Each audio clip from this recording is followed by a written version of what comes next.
Hello, नमस्कार दोस्तों एक बार फिर से आपका मेरे YouTube चैनल पर स्वागत है। दोस्तों आज हम लोग पढ़ेंगे इलेक्ट्रिकल 6 सेमेस्टर वाले बच्चों को एक इम्पॉर्टेंट बुक पढ़ाई जाती है UEET, और UEET के बारे में हम लोग पढ़ेंगे। जैसे कि आप यहाँ पर देखिए लिखा गया UEET। UEET का मतलब क्या होता है? Utilisation of electrical energy.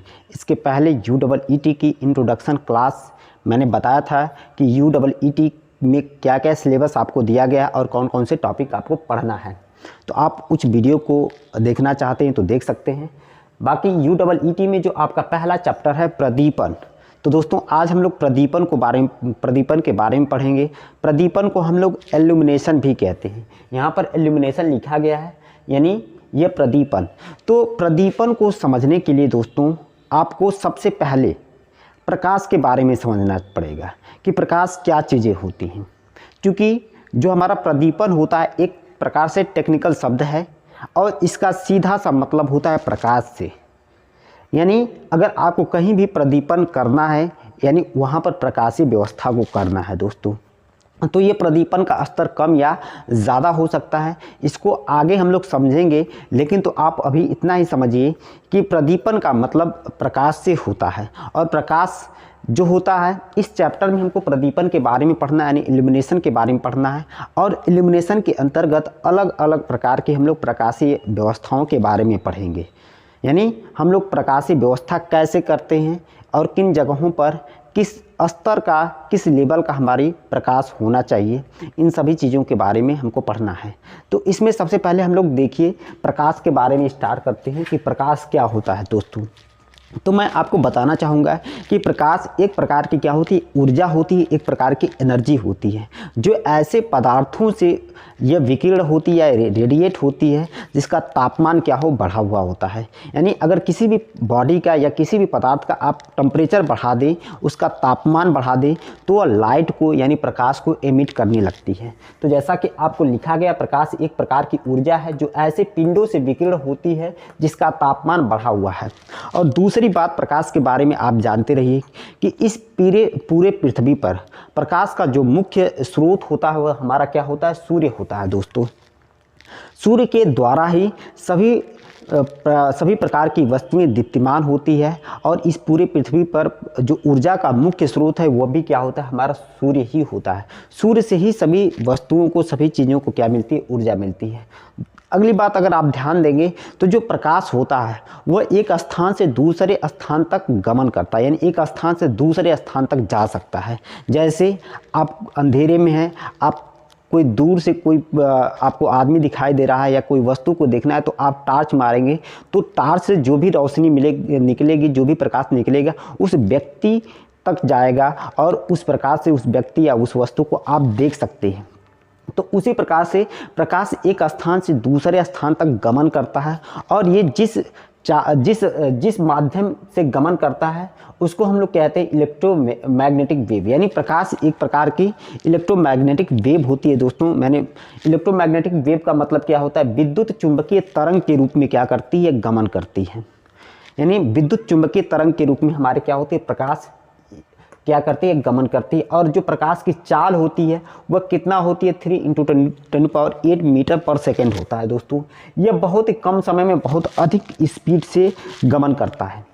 यानी कहने का मतलब 3 × 10⁸ मीटर पर सेकेंड, यानी एक सेकेंड में ये 3 के आगे आप 8 जीरो लगा लीजिए, इतना दूरी को क्या कर लेगा, यह तय कर लेगा। इतना अधिक इसका क्या होता है, वेग होता है। तो प्रकाश की चाल आपको ध्यान में देना है। तो जो प्रकाश की चाल होती है दोस्तों वही लगभग हमारी क्या होती है, जो हमारी इलेक्ट्रिक करंट फ्लो करती है किसी कंडक्टर में, उसकी चाल होती है। तो यहाँ पर आपको प्रकाश की चाल को ध्यान में देना है। प्रकाश की चाल कितनी होती है, 3 × 10⁸ मीटर पर सेकेंड होती है दोस्तों। तो अब अगली बात देखिए कि प्रकाश का जो रंग होता है वह तरंग दैर्ध्य तथा आवृत्ति दोनों पर निर्भर करता है। तो जो प्रकाश का रंग देखिए, प्रकाश अलग अलग कलर के होते हैं। जैसे कि आप देखे होंगे, जैसे हमारे बरसात के मौसम में जो इंद्रधनुष बनती है, बादलों में हमें दिखाई देती है, वह प्रकाश के कारण ही होती है और उसका रंग अलग अलग होता है। तो यहाँ पर जो प्रकाश का रंग होता है वह वेवलेंथ तथा आवृत्ति पर निर्भर करता है। तो दोस्तों यहाँ पर दो शब्द हैं, एक वेवलेंथ, दूसरी आवृत्ति। तो वेवलेंथ क्या होती है इसको समझना है और आवृत्ति क्या होती है इसको समझना है।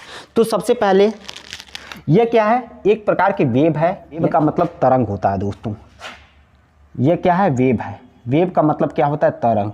और तरंग अलग अलग तरह की होती हैं, वेव अलग अलग तरह की होती हैं। जैसे हमारी स्क्वायर वेव होती है, ट्रायंगुलर वेव होती है, रेक्टेंगुलर वेव होती है, सातुथ वेव होती है, साइनोसॉइडल वेव होती है। तो एक तरह की वेव को हम लोग ले रहे हैं, साइनोसॉइडल वेव को, जो कि एसी की भी यह एक क्या होती है, वेव फॉर्म होती है। तो दोस्तों यह हमारे क्या है, एक तरह की वेव है, एक तरह की क्या है, तरंग है। और ये तरंग जो है ये पूरी क्या होती है, यहाँ से यहाँ तक की दूरी को हम लोग क्या कहते हैं, एक साइकिल कहते हैं। ये क्या कहते हैं, साइकिल कहते हैं दोस्तों। ये हमारे क्या है, एक साइकिल है। तो ये एक साइकिल की जितनी दूरी होगी, चाहे ये एक साइकिल आपका इतने में ही पूरा हो जाए, चाहे एक साइकिल आपका इतने में पूरा हो, तो एक साइकिल की जो जितनी दूरी होगी उसी को हम लोग क्या कहते हैं, तरंग दैर्ध्य कहते हैं। यानी तरंग दैर्ध्य यानी वेव लेंथ कहते हैं। यहाँ पर तरंग दैर्ध्य को हम लोग क्या कहते हैं, वेव लेंथ कहते हैं दोस्तों। तो तरंग दैर्ध्य क्या होता है, एक साइकिल में जितना दूरी तो कवर किया जाता है उसको हम लोग क्या कहते हैं, तरंग दैर्ध्य कहते हैं। यहाँ पर लिखा गया तरंग दैर्ध्य यानी वेवलेंथ क्या होता है, एक साइकिल में चली गई दूरी, यानी जितना दूरी एक साइकिल में कवर की जा रही है, जितना दूरी तय की जा रही है, उसी को हम लोग क्या कहते हैं, वेवलेंथ कहते हैं। और तरंग दैर्ध्य यानी वेवलेंथ को हम लोग लैम्डा से प्रदर्शित करते हैं। वेवलेंथ को हम लोग किससे प्रदर्शित करते हैं, लैम्डा से। लैम्डा से दोस्तों क्या करते हैं, हम लोग प्रदर्शित करते हैं। यह तरंग दैर्ध्य होता है। तो तरंग दैर्ध्य को हम लोग लैम्डा से क्या करते हैं, प्रदर्शित करते हैं। दूसरी चीज़ की फ्रीक्वेंसी क्या होती है, एक साइकिल में, एक सेकेंड में साइकिल की संख्या, ये आपको बताया गया कि ये क्या है, साइकिल है। ये क्या है, एक साइकिल है। और एक सेकेंड में इस तरह से जितनी साइकिल पूरा हो जाए, जैसे ये एक साइकिल है, अभी ये दूसरी साइकिल आगे, तीसरी साइकिल आगे, चौथी साइकिल, तो एक सेकेंड में जितनी साइकिल पूरा हो जाती है उसी को हम लोग क्या कहते हैं, फ्रीक्वेंसी कहते हैं। यानी फ्रीक्वेंसी की डिफिनीशन भी होती है साइकिल पर सेकेंड। इसकी सबसे पहले जो होती है ये क्या होती है, साइकिल पर सेकेंड जो इसकी यूनिट होती है, या हर्ट्ज क्या होती है, इसकी यूनिट होती है। दो यूनिट होती है, साइकिल पर सेकेंड या हर्ट्ज। तो एक सेकेंड में किए गए चक्करों की संख्या को हम लोग क्या कहते हैं, साइकिल कहते हैं। और एक साइकिल में जितनी दूरी तय होती है उसको हम लोग तरंग दैर्ध्य कहते हैं, जिसको लैम्डा से प्रदर्शित करते हैं। दोस्तों यहाँ पर एक चीज़ और लिखा गया, आवर्तकाल यानी टाइम पीरियड। तो एक साइकिल में लगा समय, एक साइकिल पूरा करने में जो समय लगता है ना, उसको आपको आवर्तकाल कहा जाता है, यानी टाइम पीरियड कहा जाता है। तो ये बातें तो आपके सिलेबस में नहीं है, लेकिन तो ये जो आपको तरंग दैर्ध्य और आवृत्ति के बारे में लिखा गया है। तो जो हमारी तरंग दैर्ध्य होती है यानी वेवलेंथ होती है, इसको लैम्डा से प्रदर्शित करते हैं दोस्तों। तो इतनी चीज़ें उम्मीद है कि आपको समझ में आई होगी। तरंग दैर्ध्य क्या होती है, फ्रीक्वेंसी क्या होती है। आगे हम लोग देखेंगे कि जो प्रकाश की चाल, जो वेलोसिटी होती है, और जो वेलोसिटी जो होती है और उसकी जो तरंग दैर्ध्य होती है और जो फ्रीक्वेंसी होती है, इसमें क्या संबंध होता है। तो इसको मैं एक बार फिर से आपको बताना चाहूँगा। यहाँ पर देखिए दोस्तों, मैंने आपको प्रकाश के बारे में बताया कि प्रकाश एक प्रकार की ऊर्जा होती है जो ऐसे पदार्थों से विकिरण होती है जिसका तापमान क्या हो, बहुत अधिक बढ़ा हुआ हो। ऐसे किसी भी पदार्थ का अगर आप टेम्परेचर बढ़ा दें तो प्रकाश को रेडिएट करने लगेगा, प्रकाश को रिलीज़ करने लगेगा, या उसके द्वारा प्रकाश हमारा उत्सर्जित होने लगेगा। दोस्तों दूसरी बात मैंने बताया कि इस पृथ्वी पर जो प्रकाश का सबसे बड़ा स्रोत होता है वह क्या, सूर्य होता है। सूर्य के द्वारा ही सभी प्रकार की वस्तुएं जो होती हैं वो प्रकाशित होती हैं। सूर्य के द्वारा ही पृथ्वी पर जितनी वस्तुएं होती हैं उन सबको ऊर्जा मिलती है। तो ये पृथ्वी पर जो ऊर्जा का मुख्य स्रोत होता है दोस्तों, वह क्या होता है, सूर्य होता है।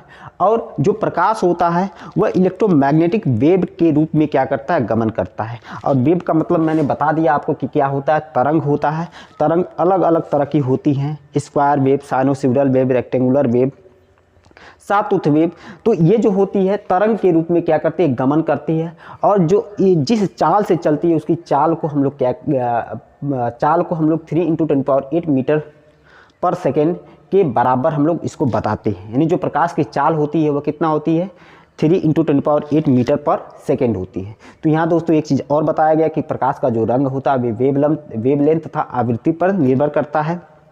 इसके साथ साथ वेवलेंथ क्या होती है और आवृत्ति क्या होती है ये भी मैंने आपको बताया है। वेवलेंथ क्या होती है, एक साइकिल में जो चली गई दूरी होती है उसको हम लोग वेवलेंथ कहते हैं, इसको हम लोग लैम्डा से प्रदर्शित करते हैं। दूसरी बात आवृत्ति के बारे में बताया गया है कि एक साइकिल 1 सेकंड में जितनी साइकिल पूरा होती है उसको हम लोग आवृत्ति कहते हैं, फ्रीक्वेंसी कहते हैं। और तीसरा मैंने आपको बताया आवर्तकाल में कि एक साइकिल में जो समय लगता है उसको हम लोग क्या कहते हैं, आवर्तकाल कहते हैं। तो आगे हम लोग वेवलेंथ के बारे में ही अलग अलग देखेंगे, क्योंकि जो प्रकाश जो होती है एक स्थान से दूसरे स्थान तक गमन करती है, जो है वो एक तरह से इलेक्ट्रोमैग्नेटिक वेव के रूप में गमन करती हैं। और इस वेव की दूरी को हमको पता करना है, इस वेव की दूरी हमारी कितना होती है, तो इसको आगे हम लोग देखेंगे। तो आइए देखते हैं। तो दोस्तों इसको मैं मिटाना चाहूँगा, इसके बाद हम लोग वेवलेंथ के बारे में देखेंगे। तो दोस्तों अब हम लोग वेवलेंथ के बारे में देखेंगे। जैसे कि मैंने आपको वेवलेंथ के बारे में बताया, यानी वेवलेंथ यानी तरंग दैर्ध्य क्या होता है, एक साइकिल में चली गई दूरी को हम लोग वेवलेंथ कहते हैं। तो ये आपकी साइकिल है, यहाँ से यहाँ तक पूरी एक साइकिल या एक चक्कर पूरा हो रहा है और जितनी दूरी तय हो रही उसी को हम लोग वेवलेंथ कहते हैं। इसको लैम्डा से दोस्तों प्रदर्शित करते हैं। तो ये आपको वेवलेंथ समझ में आया। अब दोस्तों वेवलेंथ, फ्रीक्वेंसी तथा जो प्रकाश की वेलोसिटी होती है उसके बीच में ये संबंध होता है। जो प्रकाश का वेग जिसको हम लोग v से प्रदर्शित करते हैं, यानी जो प्रकाश की चाल है वह फ्रीक्वेंसी और लैम्डा यानी वेवलेंथ के गुणनफल के क्या होता है, बराबर होता है। तो दोस्तों यहाँ n क्या होता है, n जो होती है हमारी फ्रीक्वेंसी यानी आवृत्ति होती है, और ये लैम्डा क्या होता है, वेवलेंथ यानी तरंग दैर्ध्य होता है। दोस्तों इसको हम लोग इस चिन्ह से यानी लैम्डा के चिन्ह से प्रदर्शित करते हैं। तो यह प्रकाश की जो चाल होती है, जो उसकी वेलोसिटी होती है, और जो हमारा वेवलेंथ होता है और जो फ्रीक्वेंसी होती है उसके बीच में क्या होता है, संबंध होता है। और जो प्रकाश की चाल मैंने आपको पीछे बताया कितना होता है, 3 × 10⁸ मीटर पर सेकेंड होता है। तो दोस्तों यहाँ से अगर आप वेवलेंथ को निकालें तो लैम्डा बराबर क्या हो जाएगा, v/n हो जाएगा। तो इसकी जो आपकी वेलोसिटी होती है यानी जो चाल होता है या वेग होता है, उसकी जो यूनिट होती है वह मीटर पर क्या होती है, सेकंड होती है। वहीं पर हमारी जो फ्रीक्वेंसी होती है इसकी यूनिट क्या होती है, साइकिल पर सेकंड होती है। तो ये मीटर पर सेकंड और साइकिल पर सेकंड। तो दोस्तों सेकंड से सेकंड आपका कट जाएगा, इसको आप इस तरह से लिख सकते हैं, यह सेकंड से सेकंड आपका कट जाएगा। तो यूनिट क्या होगी, मीटर पर साइकिल होगी। यानी एक साइकिल कितनी दूरी में तय हो रही है उसी को हम लोग क्या कहते हैं, वेवलेंथ यानी फ्रीक्वेंसी कहते हैं। यहाँ से भी उसकी डिफिनीशन दे सकते हैं। तो मीटर पर साइकिल क्या है, ये वेवलेंथ की हमारी क्या होती है, यूनिट होती है। दोस्तों अब यहाँ पर देखिए जो है कुछ आपकी यूनिट लिखा गया है। जैसे ये मीटर है तो 1 मीटर कितने के बराबर होता है, तो 10⁻10 एंगस्ट्रॉन के बराबर होता है। दोस्तों ये यूनिट है, यूनिट के बारे में भी आपको थोड़ी सी जानकारी होनी चाहिए कि 1 मीटर 10⁻10 एंगस्ट्रॉन के बराबर होता है, और 1 एंगस्ट्रॉन किसके बराबर होता है, 10⁻10 मीटर के या 10⁻8 सेंटीमीटर के बराबर होता है। वहीं पर 1 माइक्रोन बराबर 10⁻6 मीटर के होता है। तो इस यूनिट या इस डेटा को भी आप ध्यान में रखेंगे। तो दोस्तों वेवलेंथ के बारे में एक चीज़ और मैं बताऊं, जो वेवलेंथ होती है वह फ्रीक्वेंसी के इन्वर्सली प्रोपोर्शनल और टेम्परेचर के भी क्या होती है, इन्वर्सली प्रोपोर्शनल होती है। यानी अगर फ्रीक्वेंसी जितना अधिक होगी वेवलेंथ क्या होगा, उतना कम होगा, और टेम्परेचर भी जितना अधिक होगा वेवलेंथ भी उतना क्या होगा, कम होगा।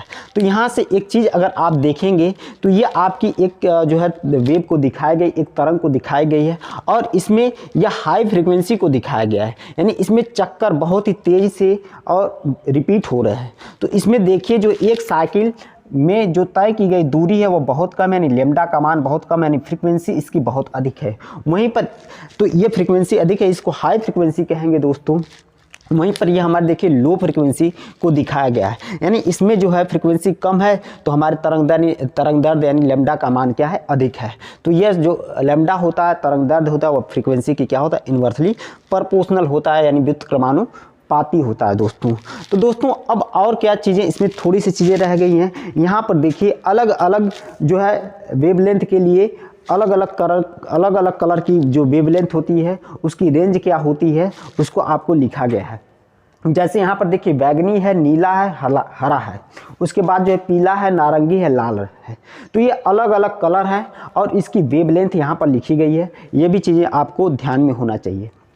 तो जो बैगनी कलर यानी वायलेट कलर होती है, इसकी जो तरंग लंबाई यानी वेवलेंथ होती है वो 3900 से लेके 4500 एंगस्ट्रॉन के बीच में होती है। वहीं पर जो नीला कलर यानी ब्लू कलर होता है उसकी 4500 से हमारी 5000 तक के बीच में क्या होती है, वेवलेंथ होती है। उसी तरह से हरा यानी ग्रीन जो कलर होता है इसकी वेवलेंथ होती है 5000 से 5700 एंगस्ट्रॉन के बीच में।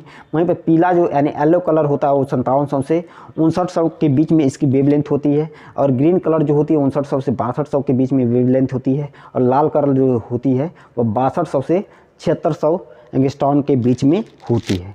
तो दोस्तों ये यहाँ पर एक चीज़ आप ध्यान में देखेंगे कि जो हमारे रेड कलर होती है इसकी जो वेवलेंथ है वो बहुत अधिक है। कितना है, 6200 से लेकर 7600 एंगस्ट्रॉन के बीच में होती है। तो जिस कलर की वेवलेंथ जितना अधिक होती है दोस्तों वह उतना ही स्पष्ट हमें क्या होता है, दिखाई देता है। तो रेड कलर की फ्रीक्वेंसी यानी वेवलेंथ जो होती है अधिक होती है। और वेवलेंथ अधिक होने के कारण जो है हमें यह दूर से क्या होता है, दिखाई दे देता है। इसलिए हम लोग इंडिकेटर के रूप में या जो हमारे जो भी बाइक है या 4 व्हीलर है उसके इंडिकेटर के रूप में हम लोग रेड कलर का यूज करते हैं कि यह दूर से ही हमें क्या कर दे, दिखाई दे। तो उम्मीद है दोस्तों ये प्रदीपन में वेवलेंथ क्या होता है ये आपको समझ में आया होगा। आगे हम लोग देखेंगे प्रदीपन में जो मुख्य टॉपिक दिए गए हैं उसके बारे में एक एक करके डिस्कस करेंगे। तो आज के लिए इतना ही।